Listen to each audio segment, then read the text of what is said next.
Hey guys, I'm Chelsea. And I'm Elena. And welcome back to another episode of Macabre Manifestations. It's time to get into it with another history lesson. Let's go. When most people hear Orlando, they tend to think about theme parks, attractions, vacations, and sunshine. After all, Orlando is the most visited tourist destination in the world.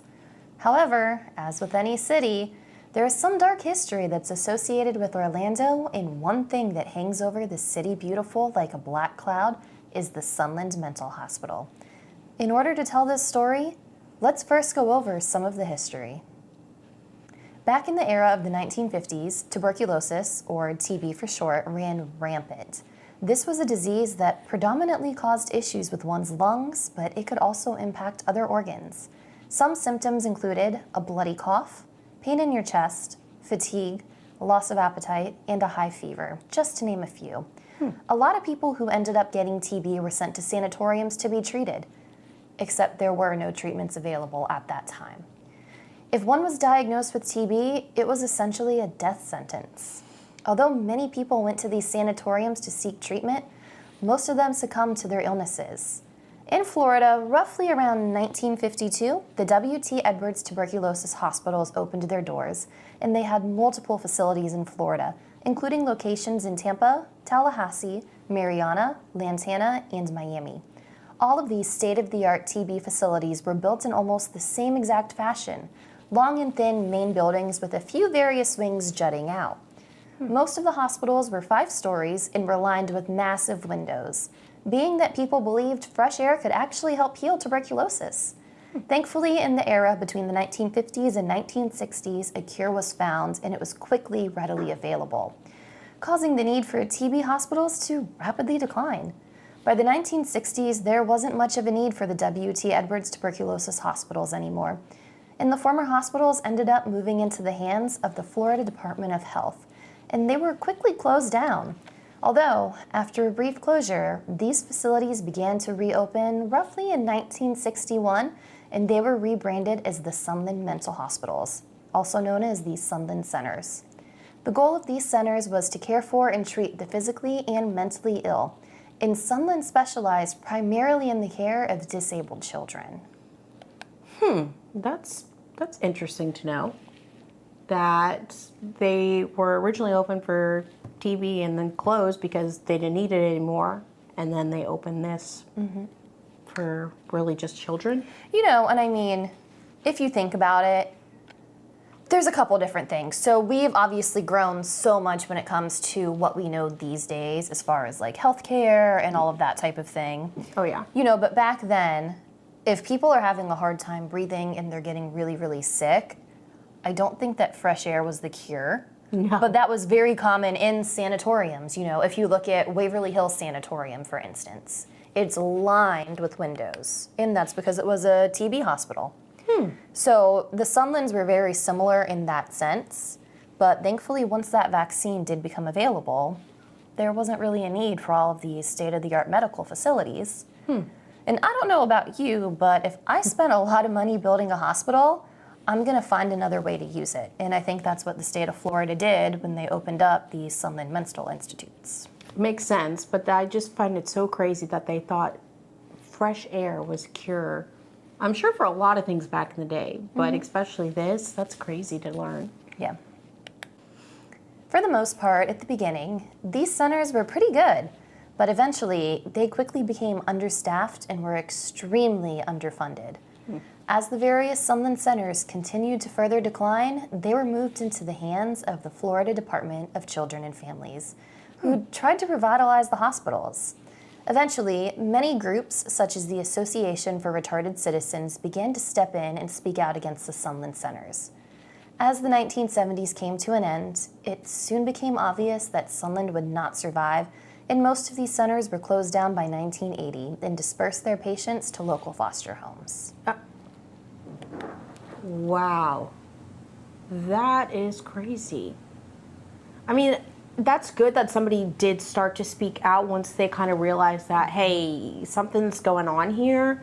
So that's good. But it's so sad that now they're going from one place of pretty much hatred or whatever to going to being in foster homes and not also, I mean, mind you, foster homes, there's a bunch out there. Things are different nowadays compared to how they were back then and vice versa. But it is, you know, when a child goes from one place to another and it's pretty much just hopping homes, it's sad. Especially when it's mentally ill children Yes. that we're referring to. That makes it almost even more challenging. Exactly. And to be honest with you, as terrible as this is, I honestly think that these children moving into foster homes were probably better conditions than the ones that they were enduring at Sunland. Oh, 100%. Which, you know, getting out of one situation and getting into another, yes. But better conditions across the board had to be 100%. There's no way. There's no way that foster homes could be exactly like that. There's no way. No. One location of Sunland, located near Pine Hills in Orlando, Florida, was actually the only location to not house a W.T. Edwards tuberculosis hospital. This location also differed in the sense that it was only 3 stories tall, which is quite a bit smaller than most of its counterparts. All of the Sunland locations are infamous, but the Orlando location is especially notorious. Sunland was known for its absolutely horrific conditions and mistreatment of its patients. It wasn't uncommon that patients were physically abused and even tortured by the staff of the Sunland Hospital. One staff member even claimed that she couldn't sleep for 2 weeks after starting her job at Sunland, as the patient's abuse left her absolutely traumatized. Rodents and bugs infested the buildings and frequently bit both patients and staff. Roaches were especially a large issue, and it was said they'd get into the fire alarm boxes and set them off, which caused malfunctions and safety concerns and all kinds of crazy stuff to happen. Sanitation was a large problem at Sunland, and not even the surgical rooms were properly sterilized, meaning patients may not have been being operated on in sterile conditions. In general, though, conditions at Sunland were just barbaric. Patients would get bathed on concrete slabs, and the loud thud of their bodies being turned would echo through the halls. The rooms were overcrowded, and it wasn't uncommon for over 100 patients to be kept locked in one small little ward, with the smell of human feces permeating the air. While the conditions of Sunland were horrid, it doesn't even begin to compare to the treatment of the patients who were there. Okay, that makes me sick to my stomach. Physically ill. Because Physically ill. not only are those patients having to deal with so much trauma of abuse, but the fact that they are also kept in situations of bugs and their own feces and not being treated correctly and everything else, it makes me sick, especially in the stance that I am a mom. I could not imagine if I, you know, was a person that had to put, you know, if there was a situation, had to put you as a parent, hope that when you put your kids somewhere that it's safe, that it's clean, that it's whatever. Because for me, I do that in my own home. That, oh God, that makes my stomach twirl. know, and it's like even things like just the way that they bathed the patients, the way that they would flip over their bodies and that loud thud would echo, even though you might, as a patient, be aware that that's just someone getting their daily, weekly, however frequently they were getting bathed. Yeah. But just to hear the sounds of bodies, thud, thud, thud, as you're getting roaches crawling all over you. And not to mention, I'm sorry, I'm not a surgeon, but I would imagine that there is absolutely no reason, even back in the day, that a surgical operating room is not being properly sterilized. You know how many issues with infection that must have caused in their patients? Oh, yes, 100%. Like, you have to, an exam room is like, yes, okay, I've watched Grey's Anatomy, people, okay, but. She's a professional. Yeah, listen, I could be your doctor. But anyways, the way from a television show is obviously different from real life, but watching them, they make sure everything's sterile. I'm sure every hospital, every room, you have to be wash your hands. There's a certain amount of minutes I'm sure you have to wash your hands.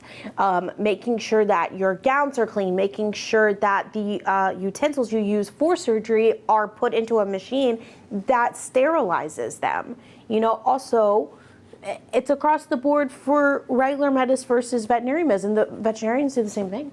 For animals, you know, so vice versa both ways. You have to make sure everything is as clean as it can be. You know, and that kind of speaks to how underfunded the hospitals were. Yeah. Maybe they just couldn't afford the sanitation tools. They did say they were understaffed. Yeah. It could be that maybe they didn't have the staff to do it. However, if you don't have the resources necessary, there's plenty of hospitals in Orlando. Why not outsource to someone else when it comes to someone who needs a surgical procedure? Yeah. Why would you try and even do that yourself?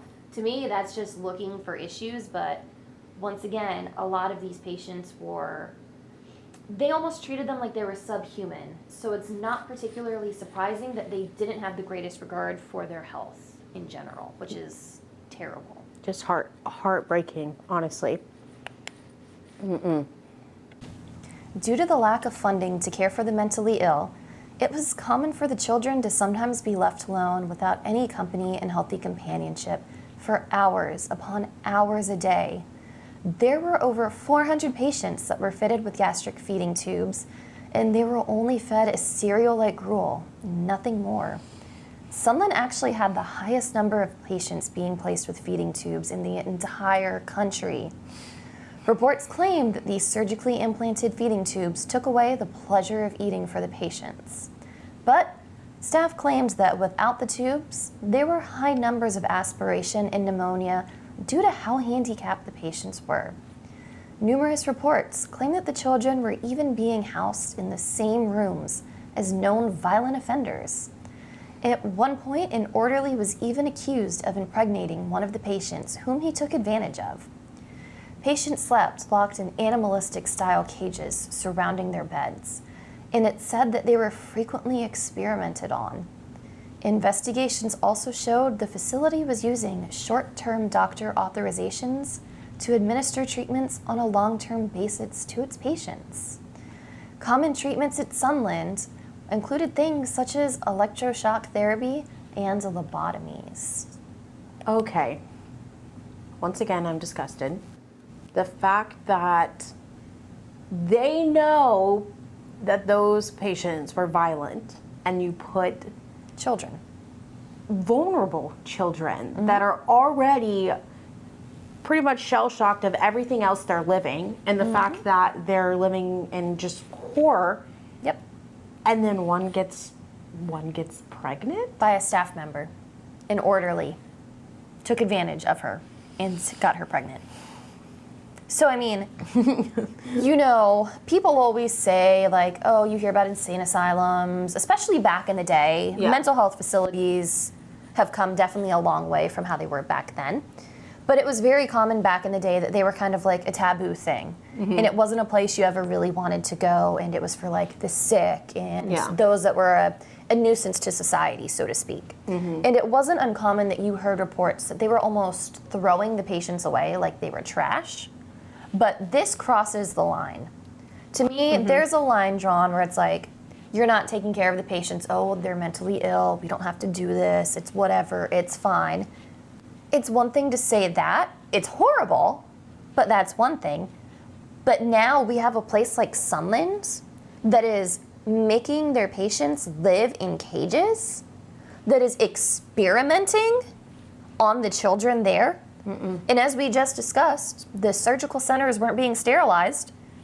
So they were essentially doing like dirty lobotomies. Who knows where those picks are that they were shoving into those kids' skulls?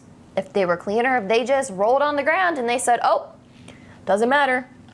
We don't care about them anyways. Oh, you know? Honestly, just all of it makes me sick to my stomach. And the fact, I know we already said it, but a staff member took advantage of such a vulnerable child that doesn't know any better. They're stuck in these cages with their feces and having to do tube feeding. So you're telling me every child that walked through those doors, a feeding tube was necessary? No. I don't believe that. There's me, no way. It's crazy that literally when they did an investigation of Sunland, out of every single other mental institution in the United States of America, every single one, Sunland in Orlando had the highest rate of feeding tube placements. That's insane. That's insane. You know, and I understand, I guarantee, yes, there probably were patients who needed feeding tubes. Yeah. I get that. But you're telling me that many people needed them? Listen, the math, it ain't mathing. You know what I'm saying? Last time we couldn't do the math. This time it don't make no sense. We're doing the math, and the math is not mathing. No, That's not. a lot. Like I said, it would be one thing if it was like, oh, you know, Sunland in Orlando, out of all the other Orlando hospitals, they're doing it the highest. We're talking the entire United States of America. A country. A massive country. Yeah, no. In Sunland in Orlando had the highest placement.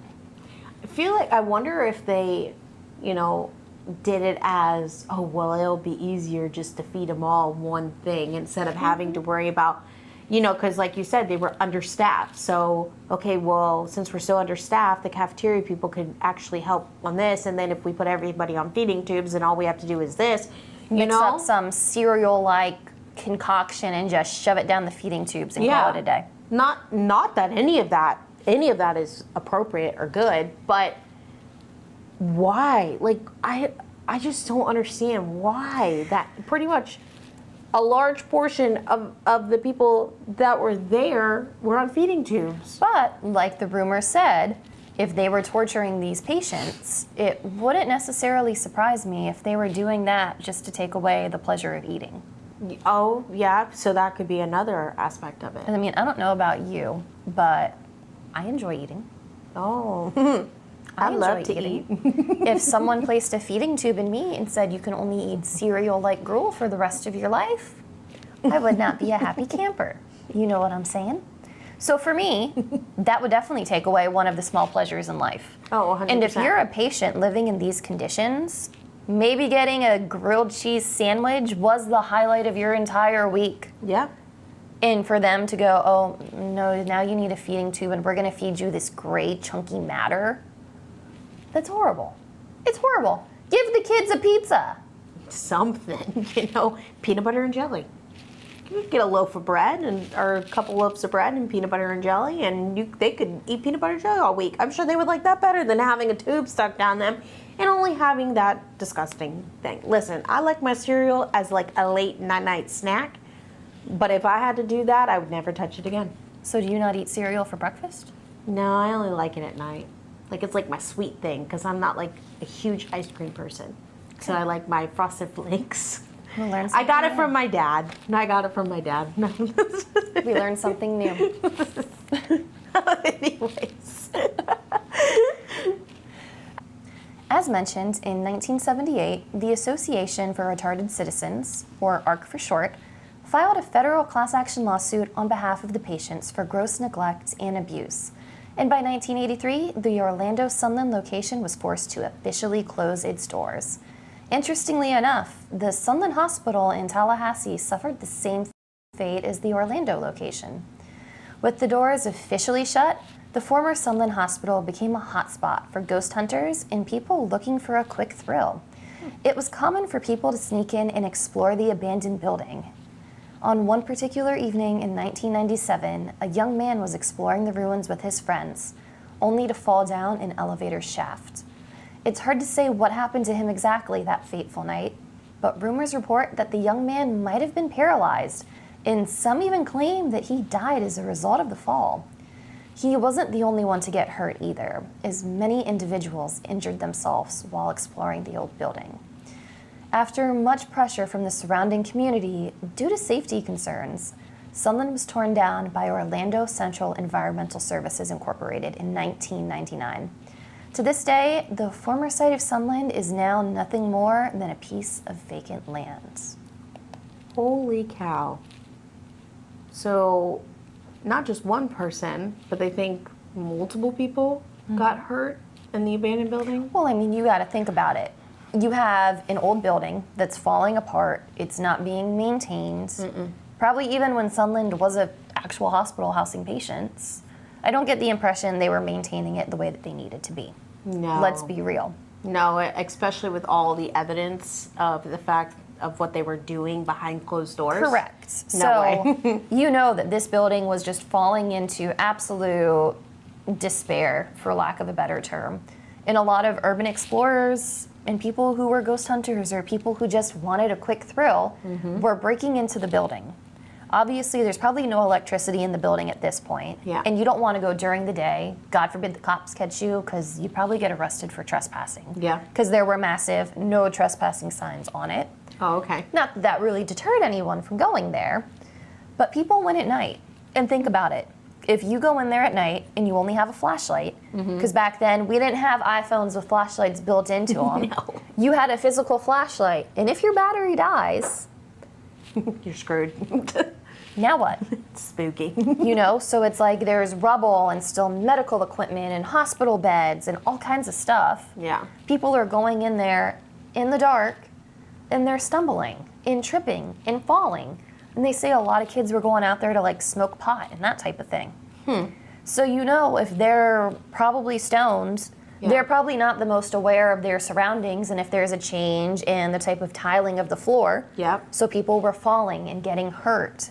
And, you know, the elevator shaft, the young guy who fell down there. Supposedly he was playing hide and seek and didn't realize that it was an elevator shaft. That's how dark it was, and he fell down. Whether he's paralyzed or he died, we're not entirely sure. The records aren't exactly clear, but there was a lot of accidents, and it was getting a lot of, I don't want to say negative attention, but there was a lot of people going there who really had no business being there. So finally the community was like, hey, this is a problem. Yeah. Despite the fact that Sunland is now nothing more than a field with a playground, there are many reports of paranormal occurrences. The playground is a particularly active hotspot, and it's said that the children of Sunland come out to play at night. There are reports of footsteps, children's laughter, moving playground equipment, and even full-bodied apparitions of children at the playgrounds.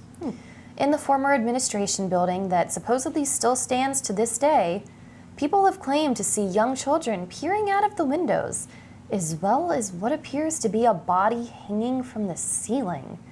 Many believe that the hauntings that took place in the former Sunland building now take place in the former administration building. Reports of screams and moans of agony can be heard throughout the grounds as well. Cold spots frequently occur with no rhyme or reason, which is especially interesting considering how hot and humid Florida's climate is. Orbs and strong electromagnetic fluctuations are also commonplace here, as well as reports of the scent of roses lingering around. That's interesting. Why roses? I don't know. I mean, wonder if there used to be like a rose patch there, like before, like Like a garden? a garden. Yeah. A rose patch. Okay. There was a rose patch at Sunland. Maybe a garden, Yeah. you know, or it could be if in there it's difficult to find a lot of information about what happened inside the walls of Sunland. But maybe if it was particularly religious, maybe it could be the scent of rosaries Oh. that people are smelling. Okay, that makes sense. You know, so it's hard to say, and they say that, like, you know, we're paranormal investigators. Yeah. We're paranormal investigators. And I don't know about you, but I don't typically wear perfume when we go to locations No. because I want to be able to see if I smell anything, such as these roses. I don't want to smell my perfume. Granted, I think my perfume smells fantastic. It does. However, that kind of defeats the purpose of determining if we're smelling anything on location. Yeah. So it's not like, you know, these people are making these reports and it was just one random person. Yeah. Multiple people and multiple paranormal investigators especially have said the same thing. So what are the roses? Maybe it was a rose patch, as Elena says. Okay. But also the fact of the children, like playing, like still playing at the playground, like kind of like, well, look at it like this: they didn't have the chance to do those types of things when they were actually at the hospital, and now that it's gone, if it is the children of Sunland, that now that it's completely gone, it's just a field, and the fact that they put a playground out of all things in that field, and they're probably like, finally, something that is enjoyable to do. Well, and not to get like super, super deep in whatever. Yeah. Maybe it will, I don't know. But if you think about it, these children were essentially, yes, Sunland was a prison itself, but a lot of them who were also physically disabled, it was probably like being in a prison. You can't really do anything with your body. Yeah. There's only so much that you can do. So I wonder if in the afterlife, a lot of these children finally were able to freely move. Yes. Did that carry over like their disabilities into the spirit realm? I don't know, but I would personally like to think that it might have been freeing for them. So maybe kids who were stuck in their bed because they had no function of their limbs finally are now up getting the chance to run around and play. Oh, that would make my heart happy, especially of what they went through. Yes, like you said, being disabled and not being able to move freely, but just the fact of everything that happened at Sunland and what they went through, both ways is freeing in a sense. You know what I'm saying? That makes that would make me happy. Yeah, that would be a nice little ghost story to have, that they're freely playing on the playgrounds and having a good old time. I mean, with everything they went through. Living life. I'd say they deserve it. Yes. They definitely deserve it. Yes. Whether you believe in ghosts or not, everyone would agree that the history of the Sunland Mental Hospital is tragic and horrific. Many innocent patients lost their lives due to neglect and blatant disregard. There's no denying that Sunland is home to some absolute atrocities, and our hearts go out to everyone who is subjected to spend time at Sunland. However, is it actually haunted? Are the claims of the supernatural real, or just the stuff of legends? You'll be able to see for yourself soon, because next Friday, we'll be dropping our investigation of the former site of the Sunland Mental Hospital. Without giving away too much, I will say we were there during the witching hour, and we captured some pretty compelling pieces of evidence. With that said, be sure to like, subscribe, and tune in for next week's episode. Trust me, you won't want to miss it. Bye, guys. Bye.